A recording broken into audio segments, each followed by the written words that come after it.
ಎಲ್ಲರೂ ಹೇಳೋವಂಥದ್ದು ಏನು ಅಂತಂದರೆ, ನಿದ್ದೆ ಜಾಸ್ತಿ ಮಾಡಿದರೆ ಆಲಸ್ಯ ಅಥವಾ ನಿದ್ದೆ ಮಾಡೋನು ಸೋಮಾರಿ.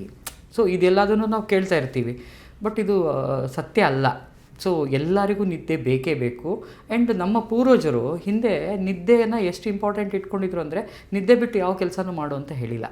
ಸೊ ಅವರು ನಿದ್ದೆಗೂ ಅಷ್ಟೇ ಪ್ರಾಶಸ್ತ್ಯ ಕೊಡ್ತಿದ್ರು, ಊಟಕ್ಕೂ ಅಷ್ಟೇ ಪ್ರಾಶಸ್ತ್ಯ ಕೊಡ್ತಿದ್ರು, ಆ್ಯಂಡ್ ನಿದ್ದೆ ಯಾವಾಗ ಮುಗಿಸಿ ಮತ್ತೆ ಕೆಲಸಕ್ಕೆ ಬರಬೇಕು ಅನ್ನೋದಕ್ಕೂ ಅಷ್ಟೇ ಪ್ರಾಶಸ್ತ್ಯ ಕೊಡ್ತಿದ್ರು. ಸೊ ಹಾಗಾಗಿ ಅದು ಒಂದು ರೊಟೀನಲ್ಲಿ ಬಂದ್ಬಿಟ್ಟಿತ್ತು. ಸೊ ಎಲ್ಲರೂ ಅದೇ ಪ್ಯಾಟರ್ನಲ್ಲಿ ನಿದ್ದೆ ಮಾಡೋರಿದ್ರು. ಇವಾಗ ಅದು ಗ್ಲೋಬಲೈಸೇಷನ್ ಆಗೋದ್ರಿಂದ ಅಥವಾ ನಮ್ಮ ಲೈಫ್ ಸ್ಟೈಲು, ನಮ್ಮ ವರ್ಕ್ ನೇಚರ್ ಚೇಂಜ್ ಆಗೋದ್ರಿಂದ ಆ ಪ್ಯಾಟ್ರನ್ಗಳನ್ನು ನಾವು ತುಂಬ ಡಿಸ್ಟರ್ಬ್ ಮಾಡ್ಕೊಂಡ್ವಿ.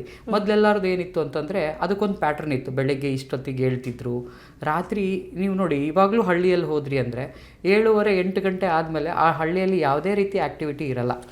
ಸೊ ಅವರೆಲ್ಲರೂ 8:30-9 ಗಂಟೆಗೆ ಮಲ್ಕೊಂಡ್ಬಿಡ್ತಿದ್ರು. ಸೊ ಆಮೇಲೆ ಬೆಳಗ್ಗೆ 3:30-4 ಗಂಟೆಗೆ ಹೇಳ್ತಿದ್ರು. ಸೊ ಇಲ್ಲಿ ಅವಕಾಶಗಳು ಅವರ ನಿದ್ದೆ ಹಾಳು ಮಾಡೋದಕ್ಕೆ ತುಂಬ ಇದೆ. ಸೊ ಬಟ್ ಅದು ಪ್ಯಾಟ್ರನ್ನು ನಮ್ಮ ಪೂರ್ವಿಕರಲ್ಲಿ ಅದಕ್ಕೆ ಒಂದು ಪ್ರಾಶಸ್ತ್ಯ ಕೊಟ್ಟಿದ್ರು. ಅಂದರೆ ಆ ಟೈಮಿಂಗ್ ಡಿಸ್ಟರ್ಬ್ ಮಾಡಬಾರ್ದು ಅಂತ. ಸೊ ಈ ಟೈಮಲ್ಲಿ ನೀವು ಹೇಳ್ಬೋದು, ರಾತ್ರಿ ಬೇರೆ ಎಲ್ಲೋ ಹೊರಗಡೆ ಹೋಗಬೇಡಿ, ಸೊ ಅಡ್ಡಾಡಬೇಡಿ, ತಿರುಗಾಡಬಾರ್ದು, ಅದನ್ನು ಮಾಡಬಾರ್ದು, ಇದನ್ನು ಮಾಡಬಾರ್ದು ಅಂತ ಕೆಲವೊಂದು ರಿಸ್ಟ್ರಿಕ್ಷನ್ಸ್ ಹಾಕ್ತಿದ್ರು. ಅದು ಯಾಕೆ ಅಂತಂದರೆ, ಆ ಟೈಮು ಅದಕ್ಕೋಸ್ಕರನೇ ಮೀಸಲಿರಲಿ ಅಂತ, ರೆಸ್ಟ್ ಮಾಡಲಿ, ಬಾಡಿಗೆ ಅದು ಬೆನಿಫಿಟ್ ಸಿಗಲಿ ಅಂತ. ಅದು ನೀವು ನಿದ್ದೆಗೆಟ್ಟು ಹೊರಗಡೆ ಹೋದರೆ ಅಥವಾ ಅದು ಹೋದರೆ ಕೆಟ್ಟದಾಗತ್ತೆ ಅಂತಲ್ಲ.